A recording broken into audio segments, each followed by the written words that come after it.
wander Paris after dark. Take a carriage ride through Central Park. But it wouldn't be as nice as a summer in Ohio, where I'm sharing a room with a former stripper and her snake. I love you. Wayne. Oh my God. Last 5 years opened in 2002 and closed soon after because it was right after 9/11 and the city was in a turmoil. So I didn't get to hear the score until a couple of years later, and I just had the score. I had never seen the show, and I just fell in love with the music. I just fell in love with it. It was so honest and complex about male and female relationships, about what it is to be in love, what it is to love someone but not be able to be with them, what it is to love someone and hate them. It just was an incredibly written score. And I fell in love with the music, and I kept imagining scenes. I kept imagining how to do it as a small film. Jamie is over and Jamie is gone. It was very important to me to maintain the integrity of how the show was structured. I did not want to Hollywoodize it. I didn't want to glossy it up.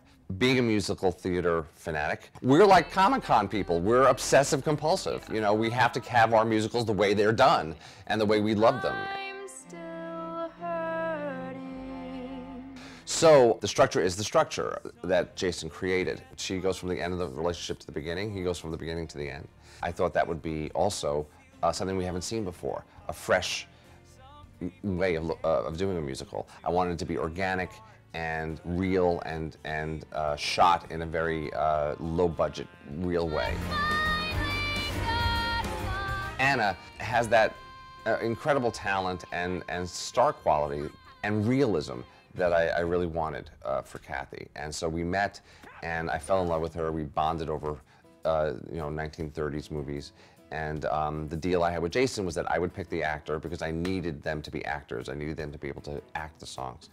And then he would tell me whether or not they could sing the score. So that was the deal. So I would say yes to the actor, send them to him, they would sing, and he would say yes, they can sing the score, or no, they can't. And she could, and that was the only Kathy we saw. And I had a few guys audition, but I loved Jeremy. I loved his masculinity. I loved he's got an incredible instrument. I mean, his voice is just sick. Did I just hear an alarm start ringing? I had to believe that these two people had sex, that they had a passion for each other. And then we had rehearsals and put them together, and I knew we had our Jamie. Things are moving too fast. Pretty good, right? I've never been more attracted to you. This was the greatest creative experience I've ever had. I love musicals, and when I can feel this personally connected to material, it's a joy.